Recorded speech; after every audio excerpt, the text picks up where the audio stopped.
Ibu, saudara, anak-anakku semuanya di GKI Tegalrejo Salatiga. Hari ini kita akan PA bersama-sama. Dan bahan kita hari ini dari Mazmur 78 ayat 23 hingga 30. Silahkan dipersiapkan. Mazmur 78 ayat 23 sampai 30. Tema hari ini, jangan lupakan kebaikannya.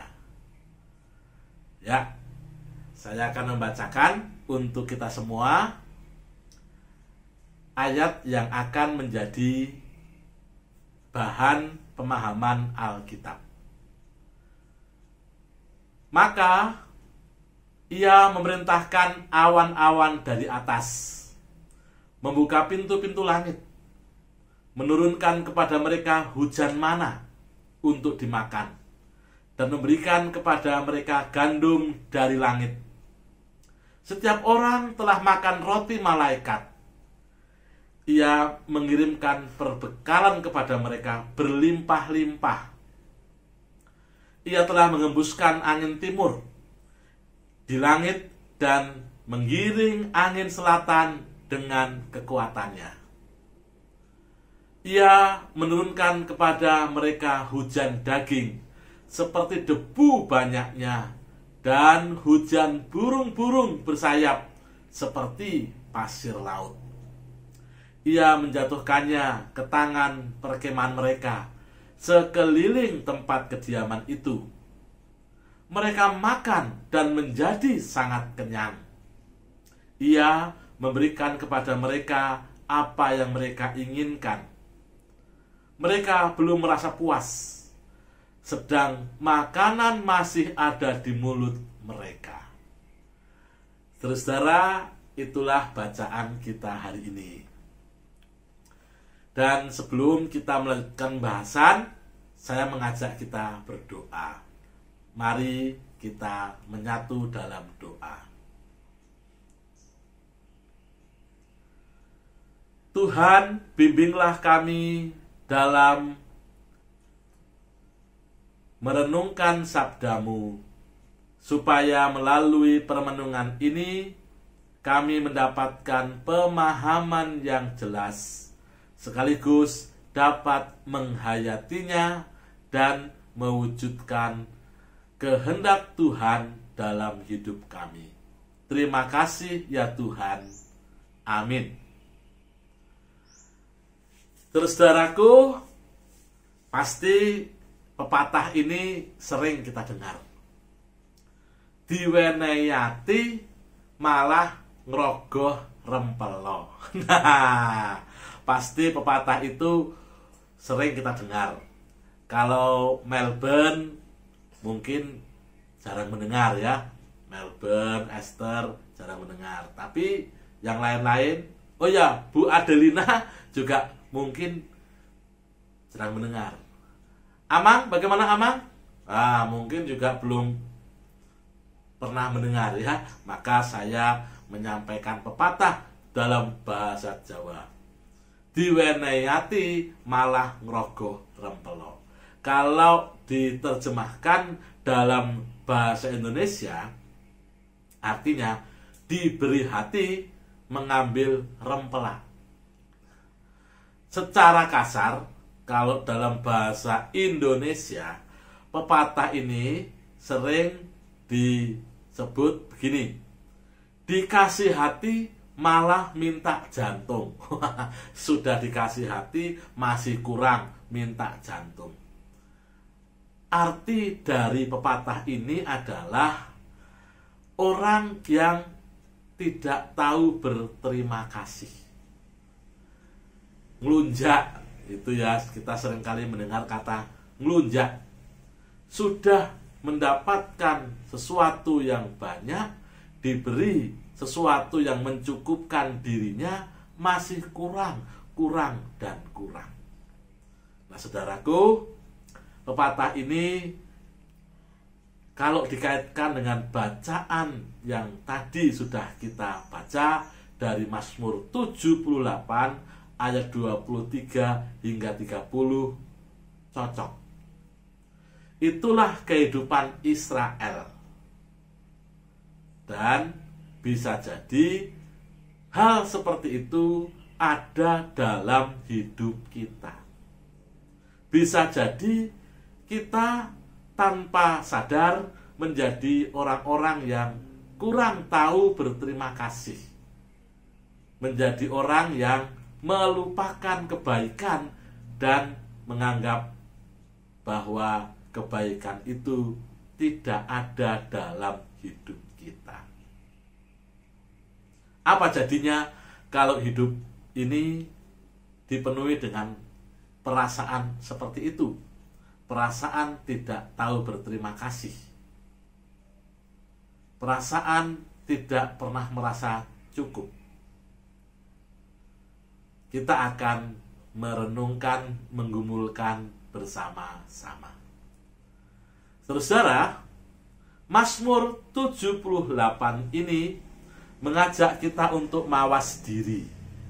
Mawas diri itu artinya membuka batin kita sendiri, melihat diri kita sendiri dengan sejujur-jujurnya.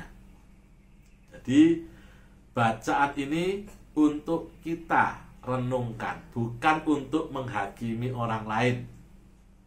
Kita tidak perlu menghakimi orang lain. Membatin pun harus dihindari ya. Jadi ayat ini mengajak kita untuk mawas diri. Apakah kita pribadi yang penuh dengan ucapan syukur? Mazmur 78 ini ditulis oleh Asaf. Asaf, nanti di ayat 1 bisa dilihat, mengajak umat Tuhan untuk tidak melupakan sejarah. Jas merah, jangan sekali-kali melupakan sejarah.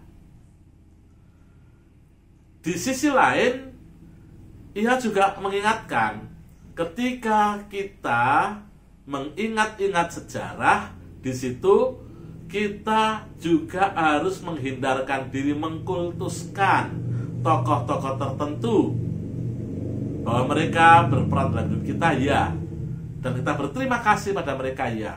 Namun di atas semua itu, Asaf mengingatkan bahwa ada Tuhan yang berkarya. Jadi ucapan syukur kita, mengingat kebaikan kita akan Allah dilakukan dengan cara menghayati, melihat, menceritakan kembali peristiwa-peristiwa hidup yang kita alami. Melalui banyak orang, Tuhan bekerja. Melalui banyak cara, Tuhan bekerja. Asaf mengingatkan bahwa semua pengajaran dari pengalaman itu perlu untuk diceritakan kembali. Jadi Asaf mengajak supaya orang itu gemar menceritakan kebaikan orang lain. Sejarah diceritakan, tidak perlu disembunyikan. Sejarah saya, sejarah kita, apapun itu, baik keberhasilan maupun kegagalan kita, ceritakan dengan sejujur-jujurnya, tidak perlu ditutup-tutupi. Apa tujuannya? Agar setiap angkatan Israel memuji Tuhan atas perbuatan-perbuatannya yang ajaib. Itu tujuan Asaf mengajak Israel menceritakan kembali pengalaman bangsa ini, supaya anak cucunya tahu. Dan di sini Asaf menceritakan dengan jujur seperti apa perjalanan nenek moyang mereka, baik atau buruknya diceritakan. Termasuk diceritakan oleh Asaf bahwa Israel disebut oleh Allah sebagai bangsa pemberontak. Dengan cara apa mereka memberontak? Yaitu dengan cara kurang mengucap syukur, tidak pernah merasa puas dengan apa yang diberikan oleh Tuhan. Nah, secara khusus, kisah-kisah perjalanan dari Mesir menuju tanah perjanjian menjadi bagian yang diceritakan oleh Asaf. Asaf menceritakan ini dengan maksud supaya anak cucunya tahu bahwa nenek moyangnya dulu bukanlah siapa-siapa. Nenek moyangnya dulu adalah para budak di tanah Mesir. Namun karena Allah adalah sang pembebas yang baik, maka Allah menyatakan kemerdekaan dan Allah memberikan kepada Israel tuntunan. Ia menuntun bangsa ini menuju tanah perjanjian, dan dalam setiap perjalanan ia memberikan perlindungan, memberikan kecukupan, tuntunan, dan Allah menghantar dengan cara yang luar biasa. Ada banyak contoh-contoh yang diberikan dalam Mazmur 78 ini. Tuhan berpihak kepada umatnya. Kita membaca pada bagian yang tadi sudah kita cermati. Ada contoh-contoh cara Allah mencukupkan bangsa Israel saat mereka dalam perjalanan menuju tanah perjanjian melintasi padang gurun. Di saat bangsa ini kekurangan makan, ya, namanya perjalanan, mereka perbekalan juga sangat minim. Memang itu bukan wisata, tapi perjalanan untuk mencari tempat yang ditunjukkan Tuhan, yaitu tanah perjanjian. Tentu mereka sangat terbatas. Selain itu waktunya cukup panjang, 40 tahun. Suatu saat ketika mereka kelaparan, Allah memerintahkan pada awan-awan, dan dari awan-awan itu turun hujan mana. Mana itu roti. Roti yang diberikan oleh Tuhan untuk dimakan. Luar biasa. Saat orang lapar ada makanan, itu sebuah pencukupan yang dahsyat. Dan Allah memberikan kepada bangsa ini gandum dari langit.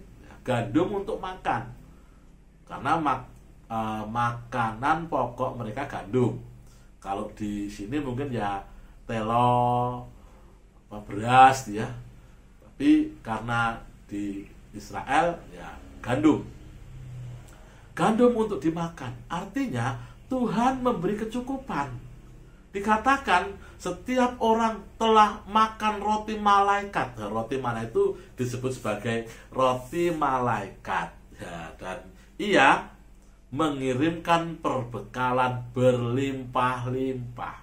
Di ayat 25 dikatakan mengirimkan perbekalan berlimpah-limpah. Nah, saudara, selanjutnya bukan hanya roti mana. Ketika mereka mulai bosan, mereka berkata, Tuhan, kami bosan tiap hari kok makan roti kayak gini terus ya. Yang namanya makanan kalau tiap hari sama bisa jadi orang bosan. Tapi kok kita makan nasi nggak bosan ya, saudara-saudara ya. Tiap hari makan nasi, terus malah kalau kita dikasih roti itu katanya belum makan, itu snack kan gitu ya. Nah, mereka merasa bosan. Maka Tuhan memberikan kepada mereka makanan yang lain. Ia menghembuskan angin timur, dan ia mengirimkan angin selatan dengan kekuatannya. Ia menurunkan kepada mereka hujan daging seperti debu banyaknya. Wow, memberikan hujan daging seperti debu banyaknya, dan hujan burung bersayap seperti pasir di laut. Luar biasa, dahsyat sekali.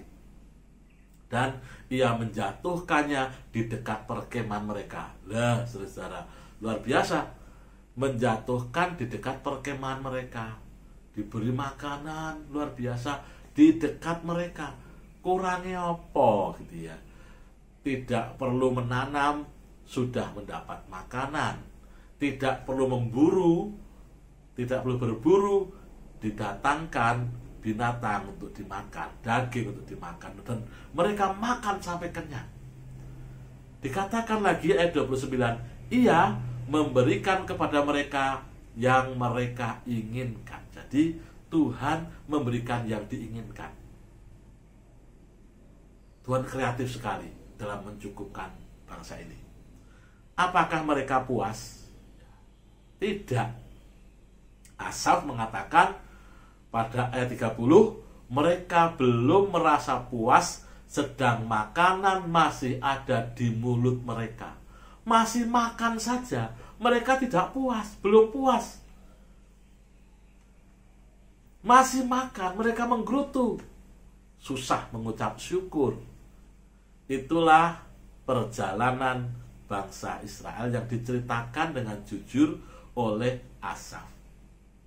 Asaf tidak menghendaki anak cucunya, bangsanya menjadi bangsa yang melupakan kebaikan. Orang yang melupakan kebaikan adalah orang yang hidupnya tidak akan pernah bahagia. Apakah kita ingin seperti itu? Saya yakin tidak. Setiap orang ingin bahagia.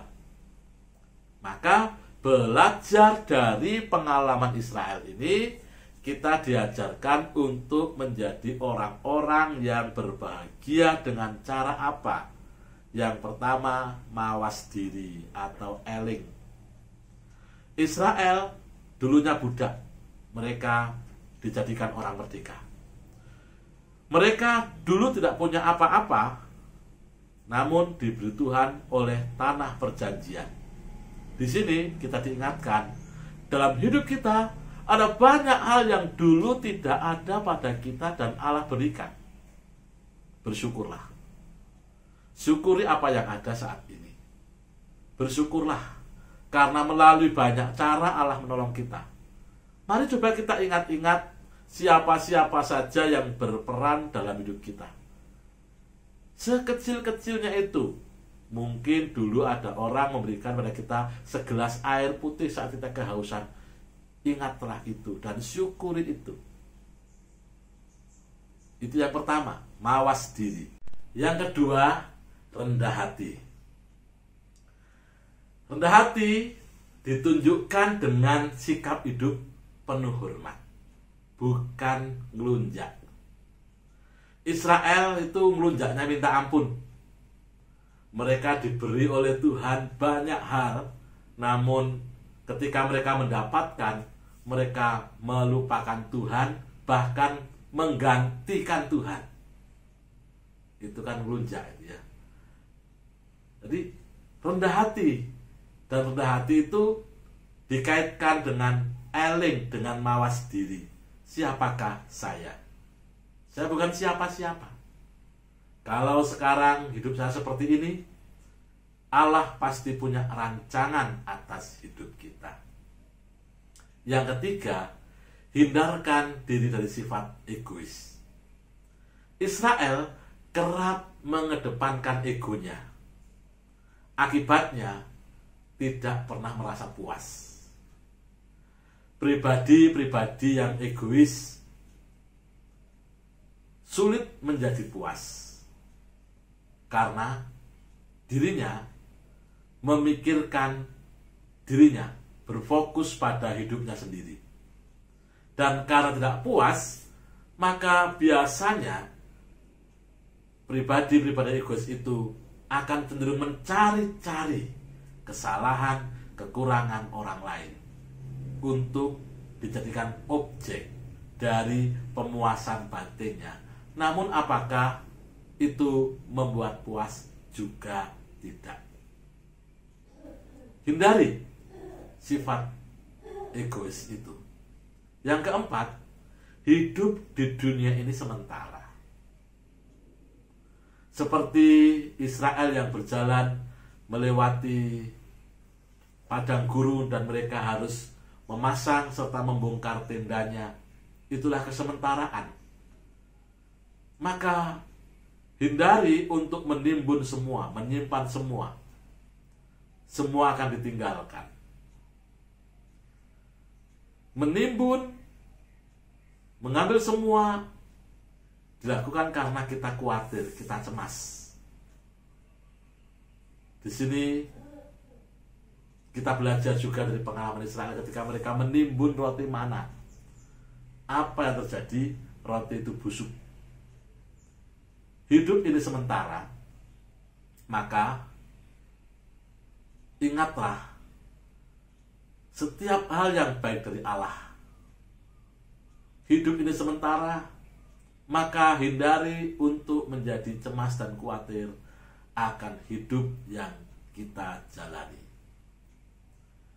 Dan melalui bacaan ini, Asaf mengingatkan kita supaya mengikuti maksud Tuhan. Ia punya rancangan baik atas kehidupan kita. Jalani meski itu naik dan turun. Dan kita diajak untuk menjadi pribadi yang dewasa dalam Kristus. Dengan cara apa? Dengan cara mengingat kebaikan Tuhan yang telah dinyatakan kepada kita dengan banyak cara. Ia menolong kita melalui orang-orang di sekitar kita. Ia menolong kita melalui orang-orang yang tidak kita kenal.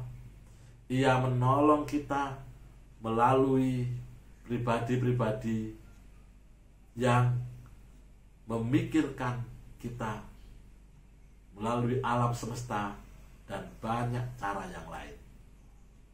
Jangan lupakan kebaikan. Dengan begitu, kita akan menjadi orang yang berbahagia. Orang yang berbahagia adalah orang yang senantiasa mengingat setiap kebaikan. Kebaikan bersumber dari Allah, diberikan melalui banyak cara. Selamat berdialog, saudara. Semoga dialog hari ini memberkati kita dan membuat kita merasakan kegembiraan, kebahagiaan.